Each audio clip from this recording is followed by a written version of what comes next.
From the Ticats Audio Network, this is Ticats Today with Brayden Neville. I'm Lawrence Woods, and you listen to Ticats Today. Hello and welcome to another episode of Ticats Today here on the Ticats Audio Network for this Wednesday, June the 14th, 2023. I'm Brayden Neville, and the Ticats made some big announcements today regarding this year's Grey Cup festivities at Tim Hortons Field, and we will get to those in just a bit. But first, I wanted to talk to some members of this Ticats special teams. They had a solid game on Friday for the Cats, so I wanted to give some of the members of that special teams a little bit of love, catch up with them a bit. I chatted with Coach Jeff Reinebold, who coached his first regular season game since rejoining this season, Lawrence Woods, who had some great punt and kick return numbers in his first game of the season, and Carthell Flowers-Lloyd, who had that beautiful punt block that ended up being recovered by Omar Bayless for the Cats' first touchdown of the game. And that was sort of the catalyst for the turning point. It was kind of what started the fire for the Ticats' march back to almost tying the game. Unfortunately, they did come up just short, but it seemed like that's what sparked the fire. So I wanted to chat with him about that and about the reaction of his teammates on the sidelines following that play. Before that, we also spoke to Coach O following today's practice just to catch up with him about this special teams and the upcoming battle with the Argos this Sunday. Yeah, it's always a bit of a challenge until you see, because every team's different every year. Yeah, they have a common identity, but there's always wrinkles. They've had, lots of time to prepare for us, but, we got to focus on ourselves and getting better in a lot of different areas. So, I would say it posed a little bit of a challenge, but it's nothing we're focusing on. And on the special teams, they seem to have a positive game on Friday. What have you noticed from that group so far, just early on in the season and through training camp? Well, we were able to get our offense the ball across the center line a few times, and I think that always bodes well when you're trying to battle in field position. Those elements presented a little bit of win, but nothing that we're not used to. And I think also that they play hard. They came up with a big play. Anytime you can block a punt, that's a big deal. You block a punt and score, that's a bigger deal. And so the biggest part about that is that's the past. What are we going to do moving forward? It's about sustainability. Are we consistently getting better? Or are we staying the same? So it was good to see us get rewarded for hard effort, but that's in the past. That was Coach O following practice. He spoke a bit on that special teams and what he's seen from them so far, and I spoke to the man making the calls on the special teams. That's coordinator Jeff Reinebold. All right, so Coach, special teams was one of the highlights of that game on Friday. What did you notice from this group that you liked? Well, the first thing was they played hard. We didn't play particularly clean. There were way too many penalties. That's going to be an issue. We got to clean it up. Going forward, we got to eliminate penalties. Just can't afford to lose field position. In the three phases of the game, there are times you can win games if one phase is struggling, but those other two have got to pick it up. I thought we did well making plays, block punt for a touchdown, another one that should have been a touchdown. Sopic's got a lot of razzing from his teammates. We thought it was an offensive lineman carrying the ball, but, for a yard away from another one, and that's outstanding production, but yet that's offset by the fact that we lost over 88 yards of field position due to penalties, and that's just not good enough. Now, Lawrence Woods, he had an excellent game, kick returns and punt returns. What did you see from him in that game? Well, the same thing that we've seen from him for 2 years here. When I came in, I looked at the tape, and O said to me, he said, "You're going to really like this kid." He's a little bit of a combination of Frankie and Speedy. He's got great acceleration like Speedy had, and he's fearless like Frankie was. So that, that's a nice combination. He'll run in he'll run through the smoke when there's tacklers around him. He protects the ball, but he's not shy about, getting upfield. And that's got to be the number one thing. So when you look at those kickoff returns that we had, I thought he did an extremely good job. One, he misread, and, he'll get better at that as he does it more and more. But there's a kind of a synergy that happens between great returners, and I've had some I've been fortunate to have some really great ones all the way back to, Gizmo Williams in the 90s. In all cases, there's a synergy where the guys that are blocking for him give just a little bit more because they know that he's capable of making a big play. It was like that with Speedy. It was like that with Eric Blunt. It was like that with, Philpott when I was in BC. It was like that with every great returner that we've ever had. Those guys the grinders, the guys that, maybe their only plays or special teams plays, know that they have a chance to make an impact on the game. And now that game coming up on Sunday, it's a rivalry game with the Toronto Argonauts. Everyone talks about the rivalry. Does it make it a little bit different playing the team from down the PW? Well, we got to look at it this way, I think, and O does a tremendous job, I think, of preparing our football team emotionally and mentally to go play. We have to recognize, take the lessons out of last week, flush it, go ahead, whether it's Montreal, Toronto, Ottawa, it's 2 points, and that's the thing that we look at more than anything else. All of that rivalry stuff, obviously there's a tremendous history between the two football clubs, but for us, we got to focus on what we can control, and that's us and our preparation. And, we don't control Toronto. We don't set their roster. That's their deal. Our deal is, let's get us ready to play at our highest level. And if we do that, then I think we're going to be all right. If we don't, then they're a very good football team. They're defending Grey Cup champions. And, that didn't happen by accident. That was Jeff Reinebold giving a little bit of perspective on his special teams group this year, and a huge member of that group, along with the defense, is Lawrence Woods. He stepped up this year, and he had 106 yards on the return team, doing some damage on multiple ends of the ball on Friday. I spoke to him about that game, and I also spoke to him about the upcoming matchup with the Argos.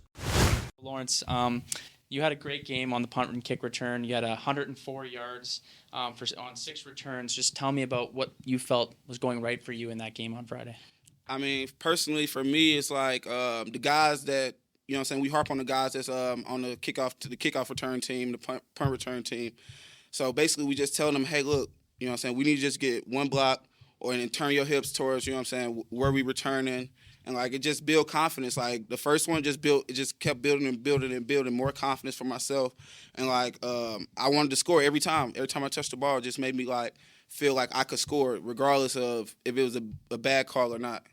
And now this year with Coach Reinebold coming in, what have you noticed that he's maybe helped change about the culture of the special teams? He bring that aloha culture. He up there in Hawaii and stuff. Well, down there, wherever y'all want to say it.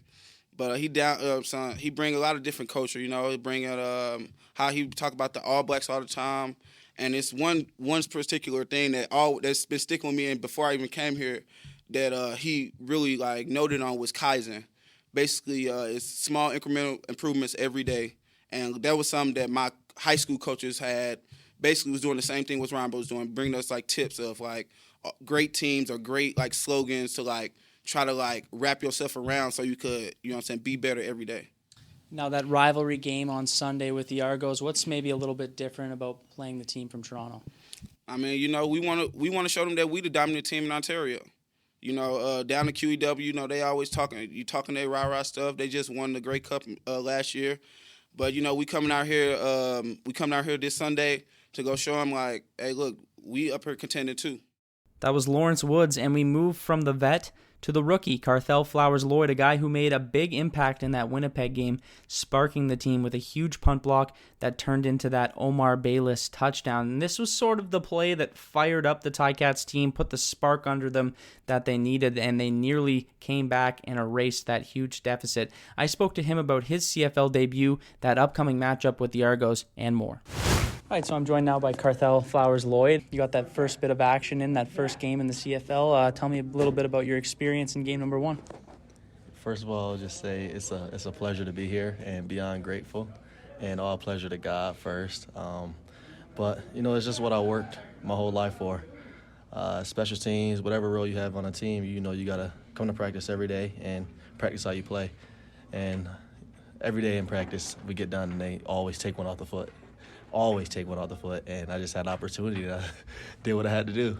And now you've been getting to work with Jeff Reinebold, a legend on special teams. So what have you learned from him so far in your time here in Hamilton? He's a great coach, great guy, and the enthusiastic he has, the trust and belief that he has for me. I just go out there and I just work, and it's I'm beyond grateful to have somebody that really believes in me like that. So I just go out there and do what he teaches me to do. And the adjustment period playing in the Canadian game, how has that been for you so far?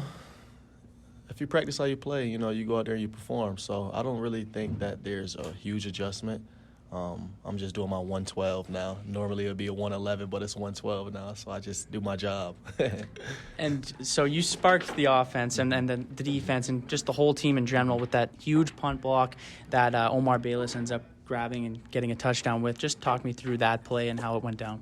Yeah, so when we were running out there, a lot of the guys were like, listen, we need a big play, and everybody, you just got to believe that it's going to be you that makes that play, Even in college or high school, I'm like, I'm about to make a play. I'm going to make the play. So going out there, I knew somebody was going to block it. I honestly knew someone was going to block it. And then when it turned out to be me, I just put my hands out there, took full opportunity of what I had in front of me, blocked it, and did my little celebration like I'm here, baby. Great welcome to the league, really. Oh, for sure.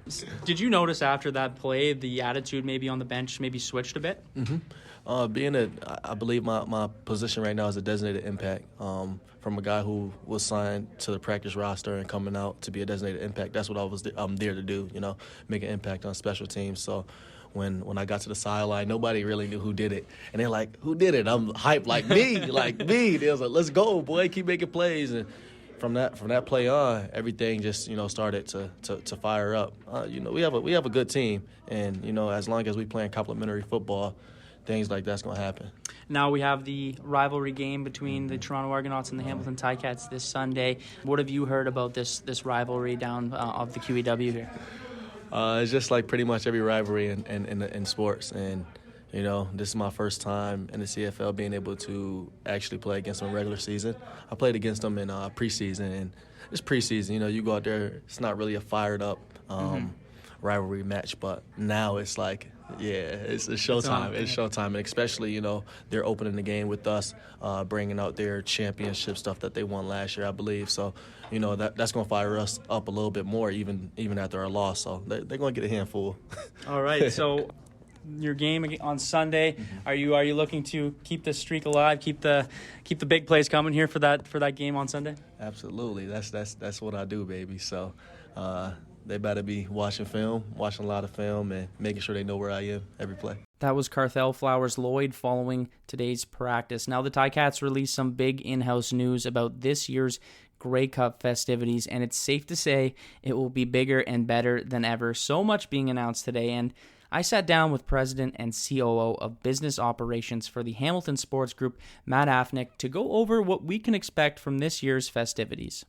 Today, the Hamilton Sports Group has made an exciting announcement announcing the new stadium experience happening right here at Tim Hortons Field for this year's 110th Grey Cup celebration. And with me today to talk about the celebration is COO and President of Business Operations, Mr. Matt Afineck. Matt, thanks for joining me today. Thanks for having me, Brayden. Now, obviously, it's an exciting time, a big announcement. What can fans expect from this year's Grey Cup celebration? Well, today we announced the vision for the stadium experience, and for us and delivering to our fans and our partners, the stadium experience is everything here at Tim Hortons Field, and you have a certain responsibility to elevate that when it comes to something as significant and big as the Grey Cup. And for us here, it's always been about a great social experience for people, their ability to walk, talk, socialize, be with their friends, have lots of things for kids to do. And I think the plans we've unveiled for Grey Cup support that kind of core business relative to how we try to deliver regular season games, but taking it to the next level for something as significant as the Grey Cup. Now, with so much going on, we'll start at the south end of the stadium. We have the Grey Cup Social 2.0, the Touchdown Lounge Suites. What can you tell me about what's going on in the south end of the stadium? Well, I think what we've done across the board, and certainly in the South for sure, is really try to use some of the innovation that we've seen over the big events we've hosted here at Tim Hortons Field over the course of the last 16, 18 months, including obviously a Grey Cup, the NHL Heritage Classic, World Cup Qualifier, some music events, amongst others, and applying some of those learnings and what we saw in the experience and bringing that all forward here for 110 Grey Cup. So in the South, the social, which was a huge success back in 2021, was really all on ground level in 21. This year we've decided to elevate it, and we're actually going to have people built back on the fence line about 25 feet in the air, so it's going to provide them a wicked view to the field of play. There'll be food and beverage on the bottom there. We've also heard from the corporate community that there was a willingness to get more premium seating into the venue, so we've built a collection about 12 suites that'll be located right on field level overlooking the field and creating a bit of a closed-in bowl feel down there in the south. So lots going on the south end. Now we have more seating on the sideline terrace. Where will people see that new seating? Yeah, so we actually have that innovation in place, and fans can look for that at the first Tiger Cat game on June 23rd. But again, same spirit as those suites in the south of just people looking for a social but premium experience.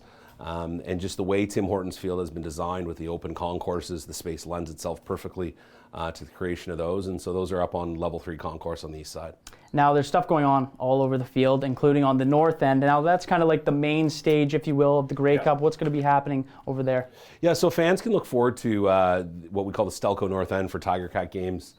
Is where all the musical entertainment will happen for the 110th Grey Cup in November, including the halftime show. So what we've done in the north is really the majority of the added capacity comes in the form of the seats that are being built out there. So temporary seats are being built around essentially the video board in the south, and that's a big part of our mix to get Tim Hortons Field from 24,000 seats to 31,000 for Grey Cup when you combine all of the things that we're putting in. So obviously it's going to be a much bigger crowd than what we're used to here. Now, if people want to find tickets and they don't want to wait for July 1st, where can they go right now to buy tickets? Yeah, so 2 key dates. One are obviously Tiger Cat season seat holders have first rights to Grey Cup tickets, and that obviously extends up till the public on sale date of July 1st. So if you want to get a Grey Cup ticket today, it's pretty easy. You just become a Hamilton Tiger Cat season seat holder. And to the general public, tickets will go on sale on July 1st at 10 a.m. Okay, so exciting times. That's the president and COO of the Hamilton Sports Group, Mr. Matt Afineck. Matt, thanks for joining me today, and we're looking forward to the 110th Grey Cup celebrations. We sure are. Thanks, Brayden. Thanks again to Matt for joining me, and it's safe to say this year's Grey Cup is going to be one heck of a party, and hopefully, fingers crossed, we will see the home team there representing the East. A couple things before we go. If you're heading down to this Sunday's game in Toronto, make sure to stop by the Brazen Head Irish Pub on 165 East Liberty Street in Toronto to grab some pre-game drinks with some fellow Ticats fans. That will be the spot to prepare for that rivalry matchup this Sunday with the Argos. Also, with Father's Day just around the corner, be sure to get your Father's Day merch from the Ticats shop to get up to 50% off select items. Big thanks to Matt for joining me today, along with Coach O, Jeff Reinebold, Lawrence Woods, and Carthell Flowers-Lloyd. That's all the time for me today. Make sure to tune in next time on Ticats Today.